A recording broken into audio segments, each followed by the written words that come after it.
rocket taking off at night. It was absolutely fantastic. The sky just lit up in beautiful colors. It is in the night that you meet the strangest creature. He looked out the window all night long, contemplating the stars.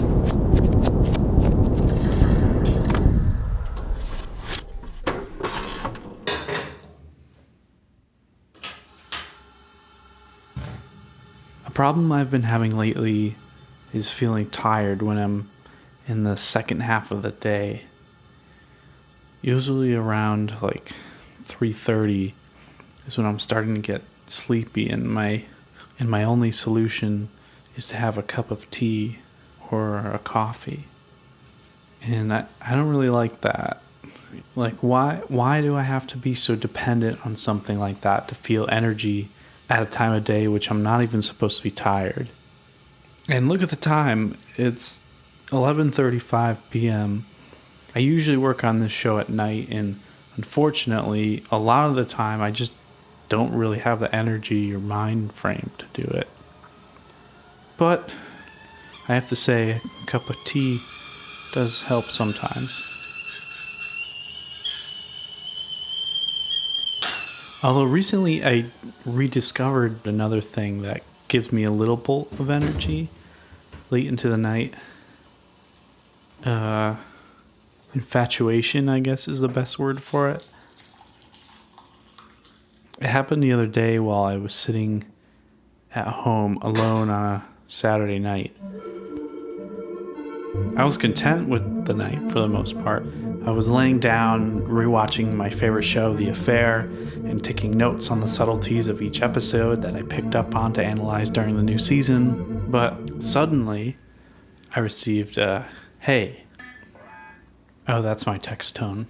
And not just any hey, it was a hey from someone I haven't spent time with nor really talked to in a while. It was someone who I would have loved to spend time with. She asked, "What are you doing?" And I was like, "Just cooling off in my apartment." It was really hot that day, and I was dressed like I was laying on the beach or something. I forgot what else she said. Hold on, let me look. I don't really like reliving these conversations. Okay, she said, "You want to hang?" And I said, "Yes, I would, actually." And then she told me to come to her neighborhood. I told her I could be there in like 30 minutes, and she said, "Perfect." And then within 5 minutes, I was out the door, fully dressed, and I had jumped into a car. And that's where I felt that jolt of energy again. I was in a really good mood. I felt excited, hopeful, determined. My leg was jiggling. I was like, oh, this is what I needed. I didn't need to take advantage of a medium iced Americano or listen to a Sheryl Crow song 30 times. I just needed this energy from this person wanting to see me and just going out and hanging with them. Looking back at it now, it kind of reminded me of when I was a kid. I used to look out the window by my living room and wait for my best friend to come over. It was that little buzz of excitement seeing their mom's car pull into the driveway. But just like every impulse of energy, I probably had a little too much of it. I'm thinking, this is the start of a beautiful thing. We're going to be hanging out tomorrow still, maybe even Monday. Maybe I'll have 4th of July plans. You know, I should ask Adam if I can get a +1 for his wedding. I mean, he offered before. Should have gotten flowers. And then I would snap myself out of it. And like, all right, cool it, buddy. Within that half-hour car ride, I went back and forth, letting myself float up into this imaginative future with this person, and then pulling myself back down. And this could be a one-off thing. Maybe she'll regret asking me to hang by the time I'm even there. I mean, 30 minutes, that's like half an episode of The Affair. So much happens in the half an hour. But I think this is the kind of stuff I need to try to tap into. Maybe not that delusional romanticism, but that giddy excitement. I get just from an idea entering my brain. Well, we've got a great show tonight, one that made me truly giddy and excited to share. First up, we've got my friend Dami Lee, who's a cartoonist in New York City and just came out with a book of her comics called Be Everything at Once. It's really funny. Also, senior editor from Racked, Alanna Okun, joins me to talk about her book, The Curse of the Boyfriend Sweater, which I really loved. So really two people who have worked on these big projects outside of their daily workload. So I'm going to see what drives them. And we got music from Yucky Bangs. So you see what I mean about getting excited. It's going to be a lot of fun. So let's do it. But first...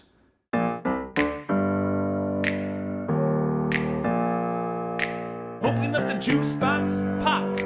It's math class, come on. Learn it.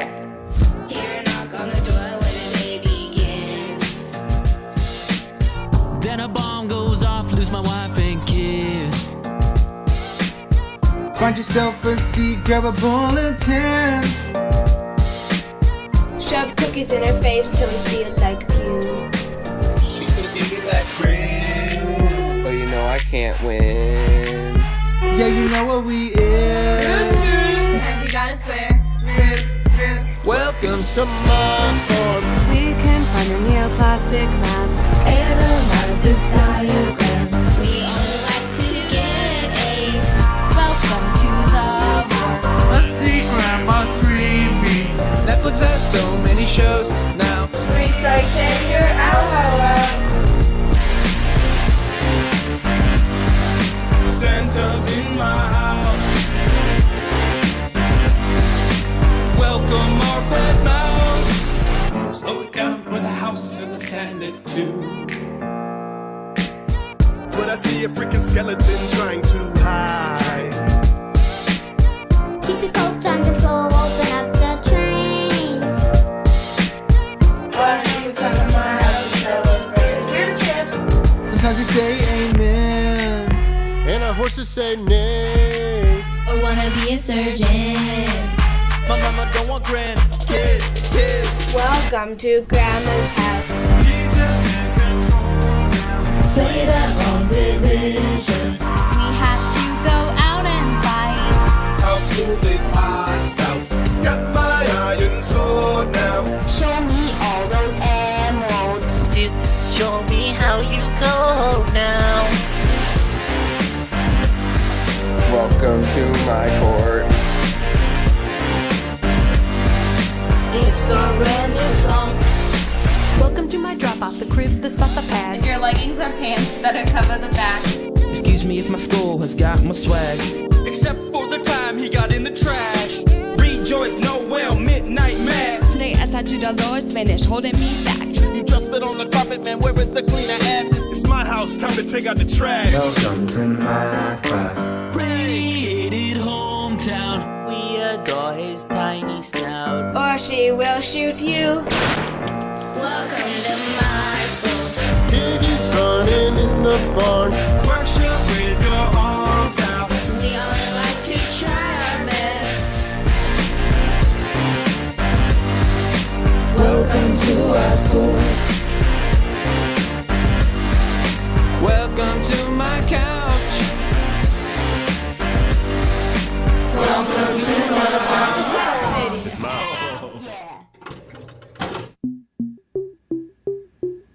Okay, so I forgot to mention at the top of the show what Dami and I are going to be doing. Dami and I are co-workers as well as friends, and something that has come up in conversation a few times for one reason or another is slime. I've always loved the aesthetic of slime, probably from watching too many Nickelodeon cartoons as a kid, but the past few years slime has been a thing online with the ASMR community. ASMR, if you don't know, stands for Autonomous Sensory Meridian Response, which is basically this relaxing sensation you get that gives you the chills. Some people call it like a brain massage. Kind of like that thing people do when they pretend to crack an egg on your head. I hope you know what I mean by that. But a lot of people online have been associating it with these hypersensitive audio recordings, like opening packages and playing with things like hairbrushes, which tend to give that same feeling. So eventually people started doing this while making like homemade slime with household products. Anyways, that's what Dami and I did for this interview. So put on your headphones for this one, folks. Here we go. All right, I'm here with Dami Lee, writer, cartoonist, friend. Welcome. Thank you for having me. All right. What an intro. Author of the book Be Everything at Once. That's right. Tales of a Cartoonist Lady Person. Yep. Oh, I don't even have the book with me. Dang it. Me neither. It's okay. Well, tell us a little bit about the book. So the book is a collection of the webcomics that I've been putting online for about the past 2 years. And half of it is new and half of it is like all new comics. And I kind of arranged them in a way so it told like a narrative story, beginning with my family's journey immigrating to Texas from Korea, and then like kind of growing up in California, but also like moving back and forth between Korea and America, and moving back to Korea like as an adult and trying to figure out, you know, like who I am, like my identity and culture, and then just how all of that played into what my life is like now today in New York as a cartoonist and a writer. Yeah, I really liked how it really separated the topics in the book. It's really funny. I was like laughing out loud reading the book, which I don't do too often when I'm reading, you know? Yeah. That was really great. So I was trying to figure out what the best way to do an interview with you would be. Yeah. And I think the best way to do it is to also make slime while we're doing it. Thank you for acknowledging just how important slime is to the fabric of our society. I feel like I've been largely ignored whenever I pitch like anything about slime. I mean, at this point, it's kind of, you know, we're a little bit late, but it's still going strong on Instagram. Yeah, it really is. And I still don't think people are doing the ASMR slime well enough. Oh, yeah? Yeah, I just don't think it's recorded well enough. Right. And I just wanted to give it a try myself. You actually have a comic in your book that mentions ASMR slime. That's right. How did you get into that? I think maybe I saw it for the first time on Instagram, and then you know how Instagram kind of like suggests other accounts that are similar to the one you followed. So like once I started following one, like other ones started appearing, especially on the Explore tab. And it's very global. It's not just like limited to America, because some of the best slime accounts I follow are Korean. And I recently actually just purged all the slime accounts that I followed, except for one Korean account. And that one, like, I think I'm just gonna like follow it forever because they just keep pushing the boundaries of slime art. What are they called? It's like, I want to double check, but I think it's go_slime.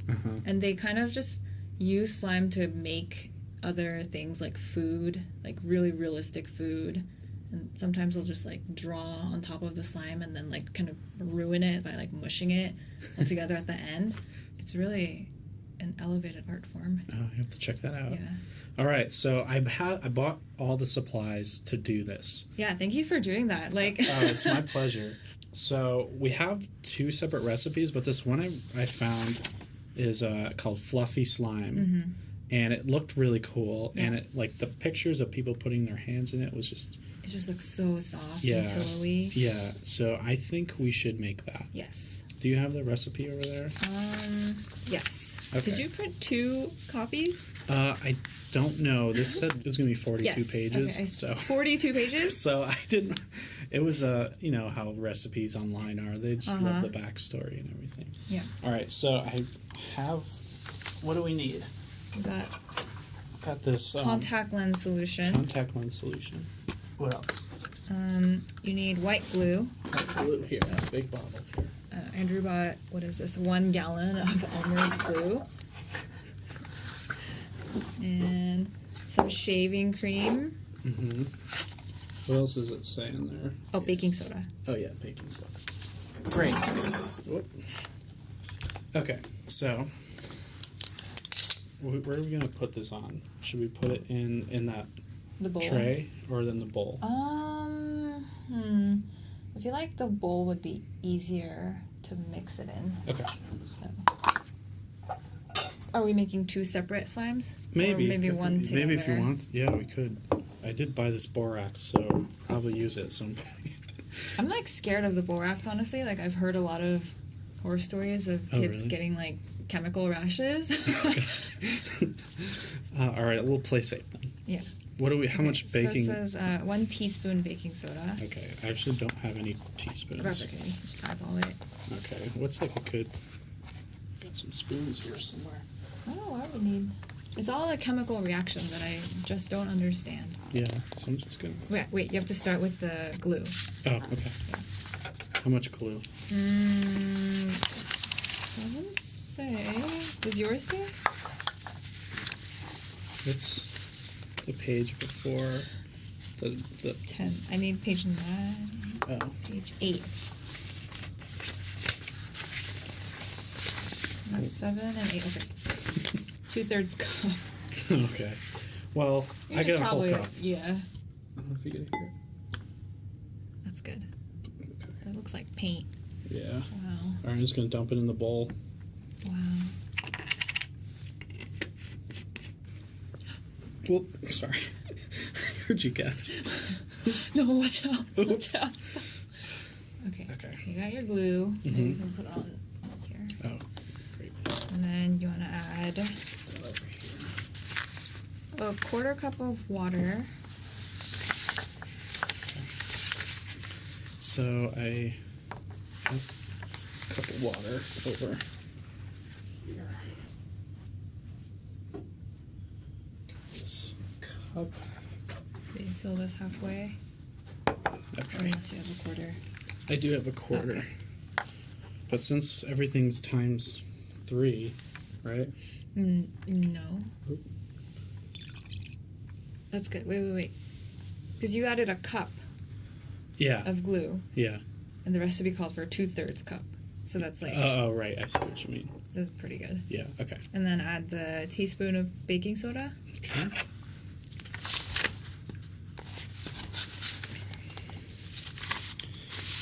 How's that? Is that enough or should I That's add good. more? Okay. Yeah. Throw that in there.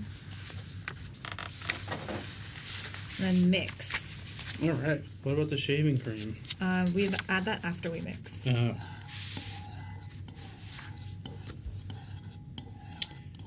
right. So Dami, how do I be everything at once, like your book? I feel like you're already doing it. Like here you are, after work, working on your passion project, your late night talk show. I think that's part of it, you know? Yeah. I mean, your book was very relatable to me. Yeah. Because you did spend this time outside of work and doing all that. Yeah. What kind of drove you to like keep doing it and keep doing comics? Yeah, or? and like, you know, after a whole work day, you kind of, like the last thing you want to do is keep working. Yeah, so I think a thing that a lot of people don't realize is that I kind of make these comics for a company. Yeah. So it's like I have a contract with this company called Line Webtoon, and it's like this Korean comics platform. Because webcomics is actually really popular over there, and like people are always reading them like on the subways. And so about 3 years ago, they launched their like global like English version of the app. And then I just like happened to be in the right place at the right time. I like pitched them my comic idea, and they're like, yeah, okay. And then so now I'm contracted to like draw 2 comics a week for them, and the deadlines are on Mondays and Thursdays. So usually like on a Sunday night or a Wednesday night, like I'm like home like trying to think of a comic idea. So like if I didn't have these deadlines, like I would definitely not be as motivated to keep drawing. Is there like kind of a ritual or something that you put yourself into when you want to like focus on? It's not, no, there's no ritual. It's just like a desperation. Like I gotta finish this. Yeah. For me, I have like only myself telling me what to do. Don't you have a schedule for this podcast though? Like it comes out every month? Yeah, but last episode came out in May, so okay. Yeah. I think like having a schedule really helps, even if like, you know, you're not getting paid or anything. Well, I guess maybe that's the good thing about sites like Patreon, because you have that sense of duty where you have for to like, others. Yeah. And that's one of the reasons why I can't bring myself to create a Patreon, is because I just can't like imagine having another thing to like, it's like another responsibility. Yeah, you know? it's another job. Yeah, so I just can't do that. Yeah, well, how do you juggle 2 jobs that you do? I mean, the comics, when I sit down to do it, it takes maybe like 3 or 4 hours to finish one 4-panel comic. Mm-hmm. And this is like if you already have an idea. Yeah, it's if I already have an idea, and like that's the hardest part, is like coming up with an idea. Like sometimes I'll have one like if I'm like walking around or like talking to somebody, and then I just like keep the ideas like in a notes app. But I like recently I've pretty much done like all the ideas in my notes app now, so I have no ideas. Like every day is like a constant struggle to come up with something. Yeah. Yeah. When I used to do like a little webcomic online, Yeah. no one really read it, but it was just something I liked doing, and it was a lot more like therapeutic, and like something I like had a problem with. I would just go and just write a comic about it, and it just felt a little bit better. Yeah. All right, should we add the shaving cream? So it says to add 2 to 3 cups of shaving cream. And I think we can just eyeball this one. Okay. Okay. I trust you. I'm just gonna... Go ahead. Whoa. I'm gonna say that's a cup. Okay. So you wanna mix that? Okay, I can mix it. It smells good. It does smell good. It feels like we're making a pie. Like a meringue. Yeah, something we have in common is our love for food. That's right. What was the latest snack you've tried? Or fast food, or any food, I guess. There's like a Taco Bell that just opened up by my house. Yeah. So I've been getting breakfast from there a lot. What do you get? The Crunchwrap Supreme, the breakfast one, is really good. Also, they have these like Cinnabon Delights. Have you had them? No. They're like these little mini like donut holes that are covered in cinnamon sugar. Yeah. And inside is like some kind of cream, and it's really good. Oh, wow. Yeah. When Taco Bell first had their breakfast, I went like the first day they had it, and that was when they had the waffle taco. Do you remember that? Oh, I don't know if I've had that. It was like, I don't think they make it anymore, but yeah, it was the waffle. The waffle was a shell, and then the meat inside was That sounds so good. Sausage. Also, I'm just like huffing a lot of glue right now. Yeah, when the Taco Bell by my house opened, it was like advertised to be a Taco Bell cantina, which is the one that has alcohol. Yeah. So I like went at 9 a.m. and I was like asking the girl at the counter, I was like, do you guys have the alcohol here? And she's like, oh, it was 9 a.m. Yeah, it was 9 a.m. She's like, we don't have our liquor license yet, so come back later. I was like, okay. It's coming soon, though. Yeah. They have the, like, frosé and, like, watermelon flavor ones. And, like, I haven't had it yet, but I would like to try it sometime. All right. This slime is getting pretty... It's thick. Yeah. Yeah. So now we just need to add the contact lens solution. Oh, right. I'm really excited for this part. Because this is, like, the thing that brings it all together. Okay. The secret ingredient. How much are we adding? 1.5 tablespoons. Okay. We're Do you want a spoon? Eyeball this all one, right, too. Go for it. That's what all the slime tutorials online do. They just kind of, like, eyeball and they mix it forever until something happens. Oh, my God. It's happening! It's happening! It's getting really goopy. This is so disgusting. We might have to take shifts on mixing this because I feel like it's going to take a while. Oh, really? Yeah, this is so gross. Oh. I wonder if we did this right. Why do you say that? It's getting... It's working? It smells so weird. Like, I really feel like we should open a window. It smells fake. We're going to pass out. Yeah, I don't think the window's open in here. Okay, don't breathe in too much. Like, how would you describe this texture? It looks like cottage cheese. Yeah, well, it reminds me of, right now, since it's all white, it reminds me of fluff, like marshmallow fluff. Oh, yeah. Or mozzarella before it becomes cheese. Have you ever tried making your own cheese? No, I would love to. I just had this salad at Sweet Green called Peach Burrata. Oh, how was it? Oh my goodness, it was great. I love Sweet Green. You know what the secret ingredients to that salad though is? What? It was the almonds. Oh. Yeah, So it was great. All right, now it's getting really sticky. Something it looks is happening. Like. Oh, you can hear it. Let's listen.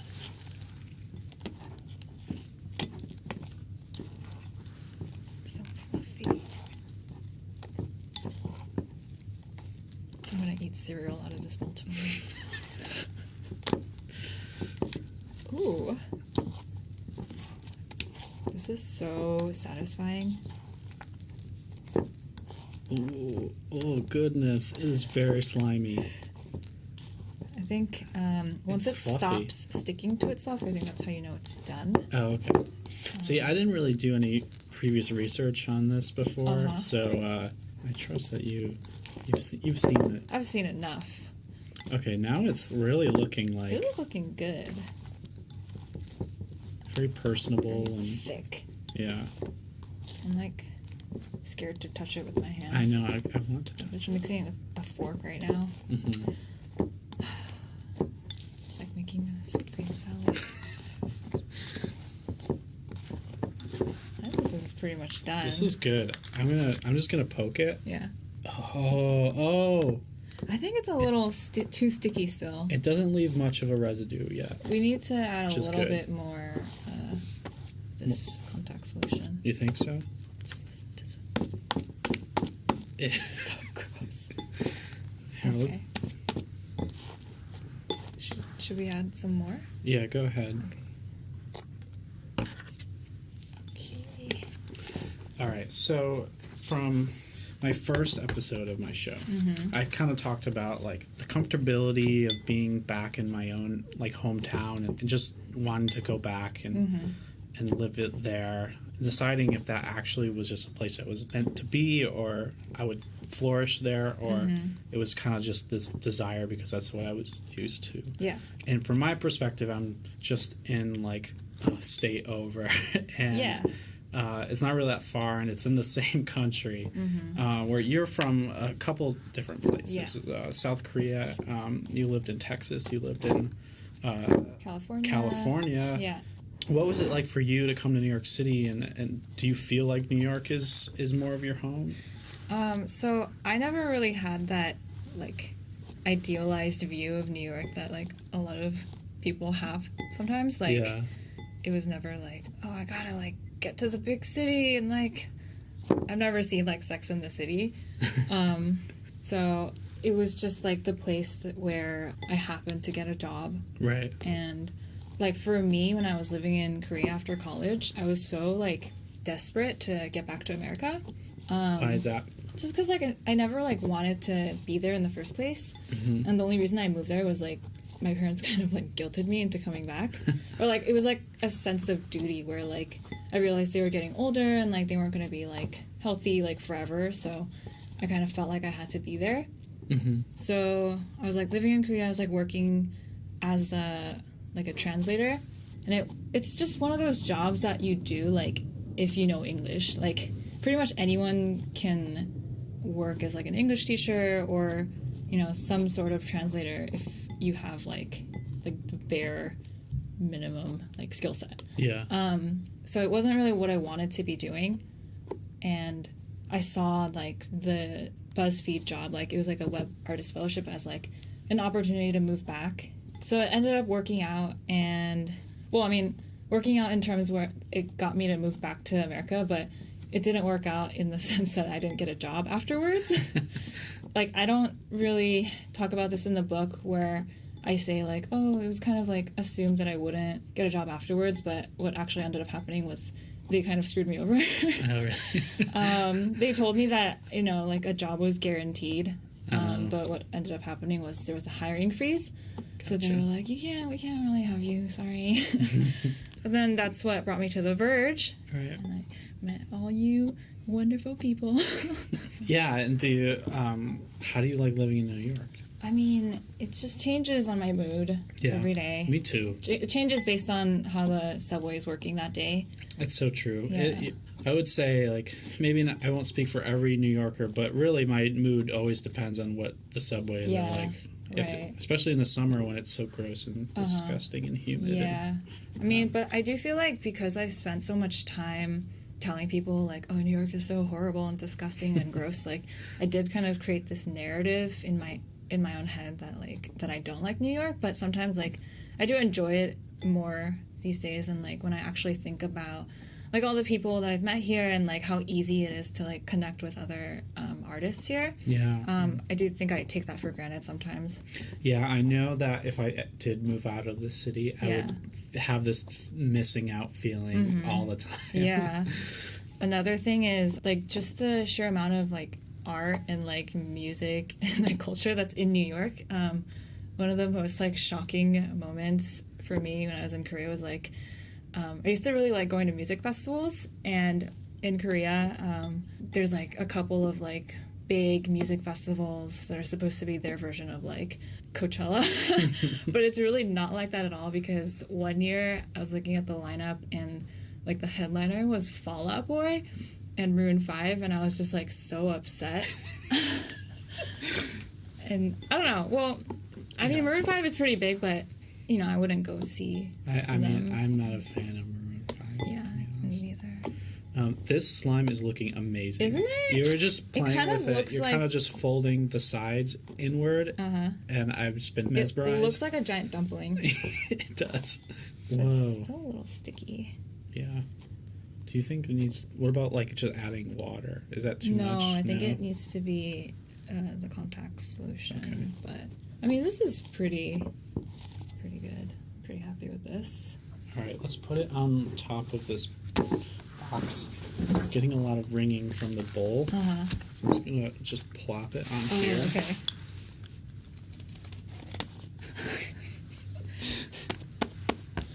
Wow. So much fun. Like, what did kids do before slime? I mean, didn't you play with it as a kid? I mean, I played with Nickelodeon had, like, branded slime. Oh, really? That called, like, Gak and stuff. Gak and Floam. I might have been a different brand. But, yeah, it was stuff like that. Slime has always been around. It's just been rebranded. You're right. Why do you think it got so popular? It's just pretty to look at. Yeah. On Instagram. Yeah, I think that's what it is. The internet. Yeah, and it seems to be like a distinctly feminine thing. You think so? Yeah, because a lot of the accounts are run by girls, and they make it a point to, like, get their nails done. Oh, interesting. Yeah. This is so. You think it's sticking to the box, but sticking to you. Yeah, it's sticking to me. This is just making me want to get some meringue. Oh, yeah. Did you see Eater is having a pie day next Monday? Oh, really? I put it in my calendar. You remember, like, cookie day? Oh, it's... Yeah, it's like that, but with pie. Everyone's going to cook pie? You can bake your own pie. Are you going to make some? Just come show up and eat. I made a really good pecan pie for Thanksgiving once, and I am very proud of it. Maybe I'll make that. No offense, but I don't like pecan pie. Oh, my God. It's a sweet pie, but... It's a bit much. I think it's one of those things that I love is, like, the mix of sweet and salty. Which pecan... I think I just don't like pecans. Oh, that's fair. I like pumpkin pie. Yeah. Yeah, it's good. Season's coming soon, right? I think they already started selling PSLs. In Really? Starbucks, yeah. I saw the news on Dan's Twitter. Dan Seifert? Yeah. I was at Dwayne Reed to get some of the supplies. Oops, it stuck to this paper. Oh, good Lord. Oh, God.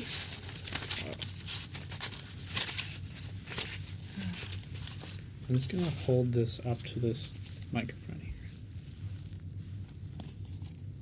Oh, it's sticky. That is not going to come off. Dan, how did you do that?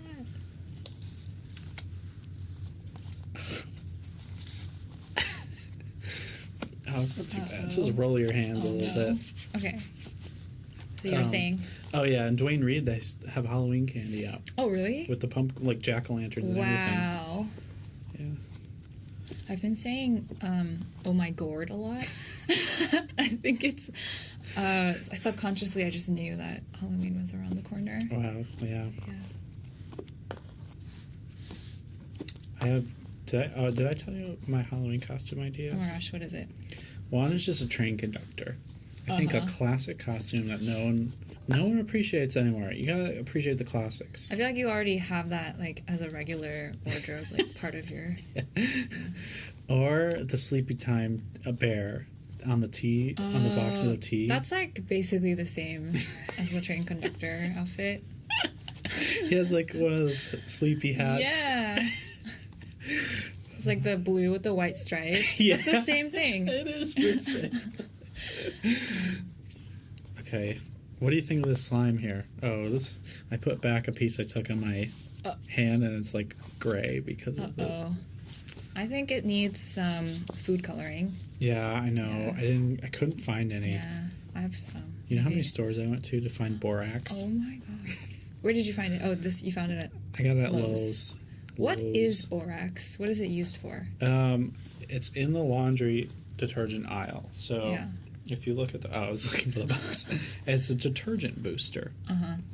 It says there's 3 options here: laundry, bathroom, and kitchen. One is for adding a load with your detergent. One is for, I guess, cleaning your toilet. Mm-hmm. Another is for wiping on your countertops in the kitchen. Is it effective? I don't know. I'm going to find out because I just bought this big box of huge box of borax. Yeah, I'm going to make slime and also clean my kitchen. Yeah. Yeah, I'm glad we didn't use borax, though, because I'm really scared about the chemical burns. Oh, well, I'll test it at home and make sure it's okay. All right, Dami, where can we get... Oh, what are you doing there? Oh, I'm sticking our fingers in it and making this really creepy popping noise. This is what they do. Yeah. There's like a routine. Like they all follow. Oh, do you memorize the routine? No. Oh. It's so satisfying. I've definitely seen that in videos. And you can tell like who has experience doing it and who's like an amateur. It's a very distinct. No, I wasn't trying to shade you or anything, but in Instagram videos, yeah. What's like a proper way of doing it? I don't know. It's just like... You can just tell. Yeah, you can just tell. Yeah. Because the amateurs are like really rushed and the camera's not like all shaky and like the lighting is bad. All right. Dami, well, where can we get the book? It's available wherever books are sold. Mm-hmm. So Amazon or Barnes & Noble, your local bookstore retailer, The Strand. Yeah, I saw it at Greenlight Books in Brooklyn. Uh-huh. Oh my gosh.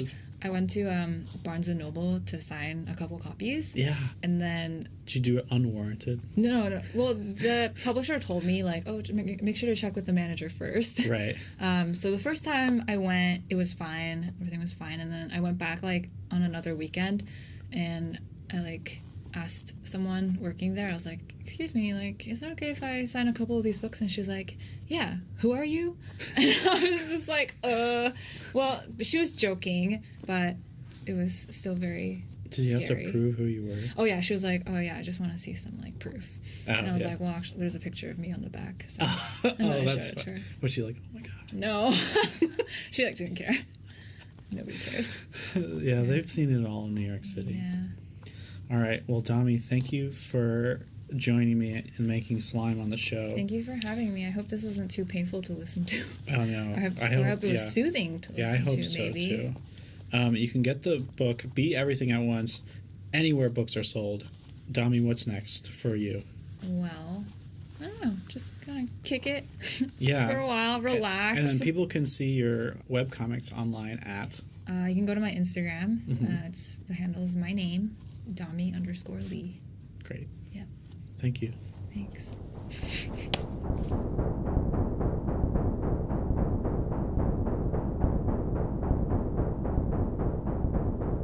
So that was really fun. I hope you enjoyed that sonic experience. Maybe I still have some things to learn from the ASMR community, but that's okay. It's only episode 3. You may have remembered I mentioned to Dami that before recording the interview, I went to a few stores to go find all the ingredients for the slime. You would think it'd be pretty easy to find all that stuff, but was surprisingly hard in downtown Manhattan. In the middle of the day, I had to trek uptown to Lowe's just to get a box of borax, which I guess we didn't end up using anyway. And that was around like 4 p.m. That time I'm usually getting a little lethargic in the afternoon. But I got excited to work on a fun little project and didn't even think about whether I had the energy or not to do it. So there's something to be said about that.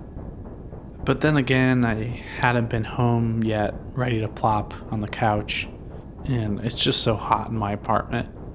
Maybe, like I said before, all the trains in the city suck out that energy for you sometimes. But that's a whole different episode, I think. Anyways, my next guest is someone who has also written a book, Alanna Okun. She was gracious enough to stop by and talk about it. Alanna loves crafting, so not only does she take up crafting and knitting and whatnot, she also wrote a whole book about it in her spare time. I gotta know how she did it. So without further ado, here's that interview. All right, welcome Alanna Okun, senior editor of Racked and author of the book The Curse of the Boyfriend Sweater, Essays on Crafting. Welcome. Hi, thanks so much for having me. Tell me a little bit about the book. Totally. So it's basically a book of personal essays about crafting. So I'm a big knitter, crocheter, embroiderer, all that stuff. And it's basically a series of pieces on how using those things help me navigate my life, essentially. So, anxiety or grief or things like joy or even boredom have all kind of been put through the crucible of making things. And that book is kind of what came out on the other side.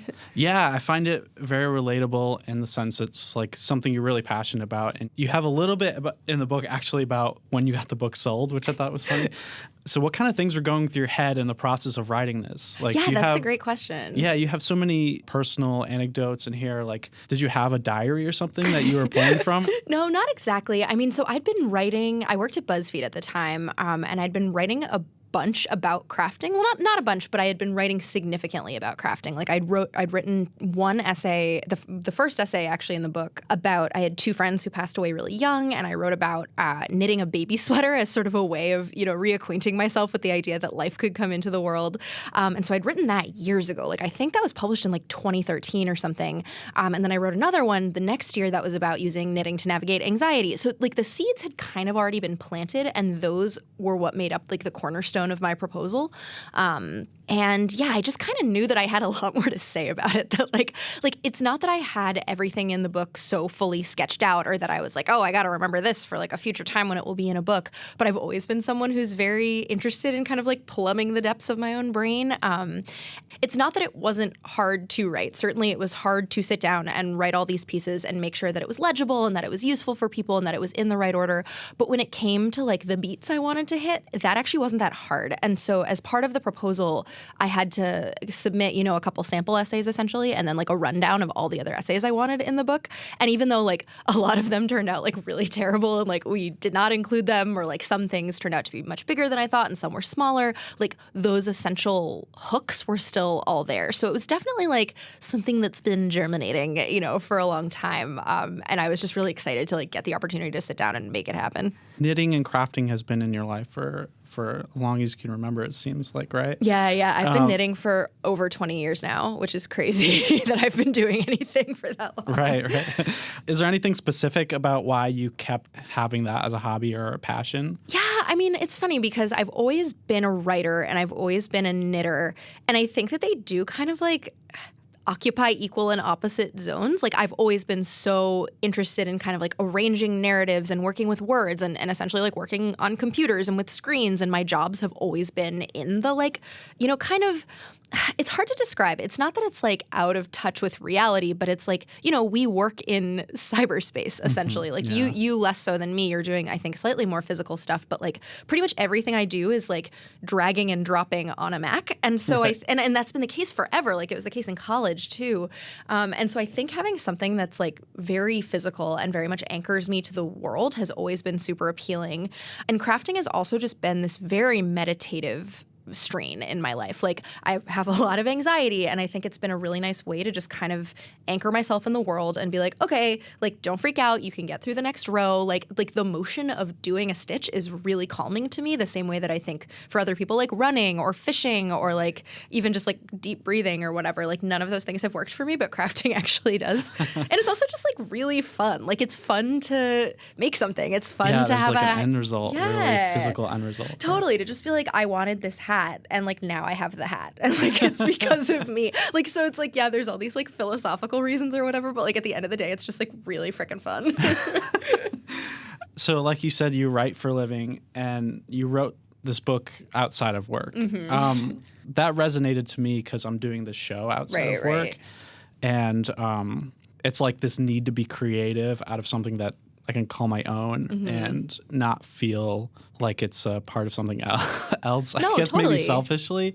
No, but I think that's true that like I've often felt, especially like I like to be in this industry. I like that what I do for a living is largely like what gives me sort of like spiritual succor and makes me feel creative. But that also can mean so much that like your sense of self-worth is so tied to your job in a way that I don't know is necessarily the case in every other industry, or if there's more of a divide between like your passion and your job. So it was like really nice to have something that like didn't belong to my company, that I could sort of do at my own pace, that just like even when I was feeling really shitty at work or feeling like, oh my God, you're not succeeding in the right ways, you know, in other sectors of your life, like I could always just go home and like write a couple hundred words on this thing. Like that was really helpful. Yeah, that's exactly how I feel about this show. I really like this quote here in the book.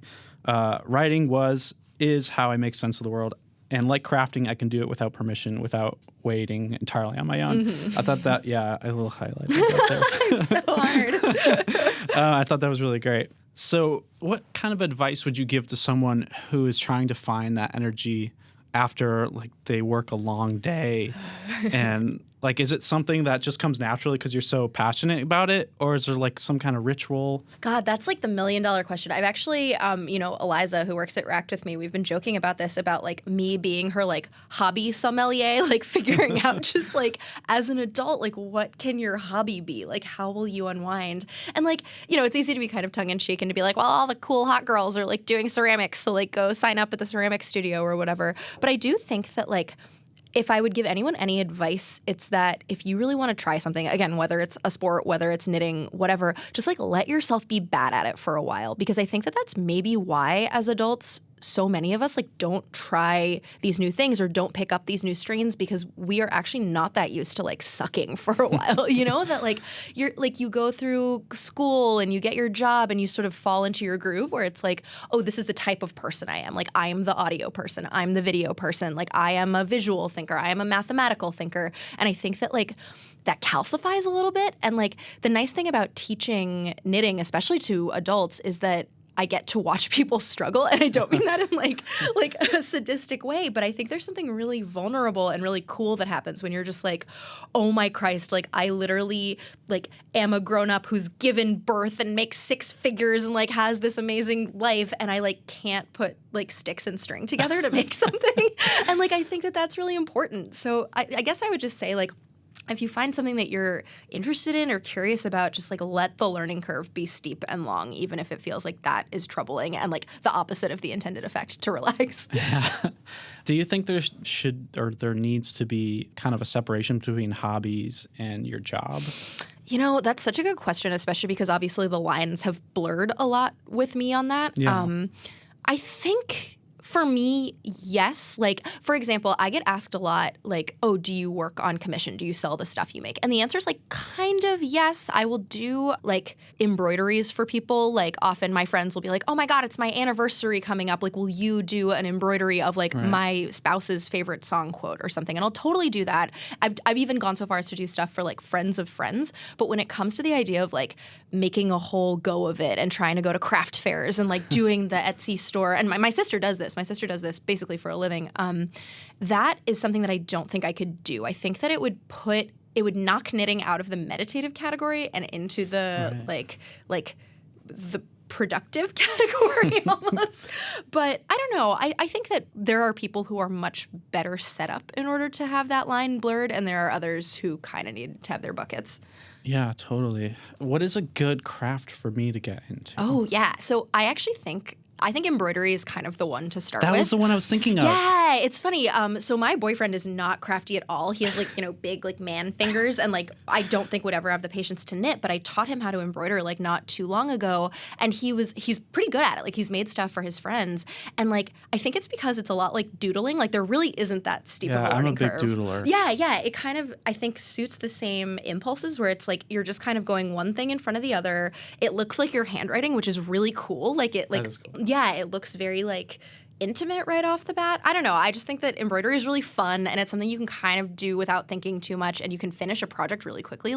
With knitting for a first-time project, it will take you, anywhere between 6 to 12 hours to finish, and embroidery you could do in an hour. Wow, yeah. Yeah. Yeah, I think that's my next hobby. Okay, I've actually been wanting to do a crafternoon at Vox Media. Oh my God. So I will keep Let me you just say, posted. Crafternoons, Yeah. the best Facebook Live R.I.P. that was going on during the Facebook Live era. Yeah. No, it was so fun. Also just because, when I came from BuzzFeed, I was doing a lot of DIY stuff. Me and my old boss helped launch the DIY section. So, crafting was kind of a big part of my workday. And, I love this place and it's wonderful, but, I felt the crunch, of, Sure. oh, God, it's, not actually, professionally mandated that I go, play around with yarn. And so it was nice to, come up with a reason to do that. Yeah, exactly. I guess that's the key to build it into your day. Yeah. Who did the cover of your book? Oh, this is really cool. This is a woman. I want to say her name is Kelly, who is around my age and who I think is a junior designer at the publishing company. And this was her first cover that she did all on her own, and it was my first book ever. So I thought that was really, really cool that we kind of both were working on this thing together. They sent me a few options, all of which were gorgeous, and my agent was like, that never happens, really? That you're just choosing between all these wonderful things. Well, they say you should never judge a book by its cover, but it's a beautiful cover. Thank you. I saw one review, and you're not supposed to read the Goodreads reviews because everyone kind of sucks. But just kidding, love you, Goodreads. But it was I don't have any intention of reading this, but the cover's really great. Thank you. You know what? Alanna, thank you for doing the show. Where can we find the book? Yeah, so you can find it pretty much anywhere. You can find it on Amazon, IndieBound, Powell's, Barnes & Noble. Basically, wherever you find books, they should have it here. It's called The Curse of the Boyfriend Sweater, and the publisher is Flatiron/Macmillan. All right. Thank you. Awesome. Thank you so much.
I think what I learned from both of these interviews is that I really need to create some stakes for myself. Maybe that pressure to finish something by a certain date and time is enough to get my blood pumping and fuel my energy to do something I want to do. I just need to sit down, make a calendar of what I should be doing, and then maybe try to reward myself when I achieve a goal. Then I'll have some visual representation of where my time is being spent, and I'll just be more organized. And that's a good feeling sometimes. I just bought a Nintendo Switch that I haven't opened yet, so when I finish this episode, I'll allow myself to play it. And I'm sure some art is created spontaneously, but sometimes it needs to be planned out, and that's okay. And thinking about it more, maybe I shouldn't try as hard to find the answers to my problems in the people that I interview. Trying to fit my scenario into someone else's way of doing things might end up going against what I'm trying to do. Although I don't know what I'm trying to do. Oh, I'm sure you're wondering what happened to that person that messaged me that one night to hang out. Well, it was a nice time, and I definitely needed that. But that's all it was. So, infatuation fades away pretty quickly, but something you're really passionate about can go on for a pretty long time. Oh, would you look at the time? I should prepare my overnight oats for tomorrow's breakfast. That's my recent obsession. Well, thanks for listening. To end the night, I've got a great musical guest, Yucky Bangs, who has an EP coming out next month. But we've got a track from that record tonight. It's called Bury You. I can't stop listening to it, to be honest. You can check out more of Yucky Bangs at yuckybangs.bandcamp.com, so head over there after you listen. Thanks again to Dami Lee and Alanna Okun. This was so great. I had a lot of fun. All right. Good night, everyone. When we sleep, you take a part of me and stow it away, 'cause you don't want to discard me yet.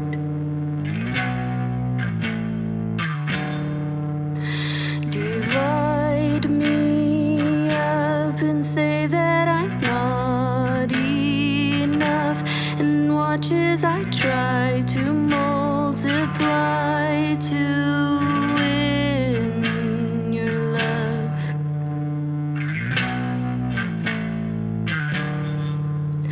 I know you plan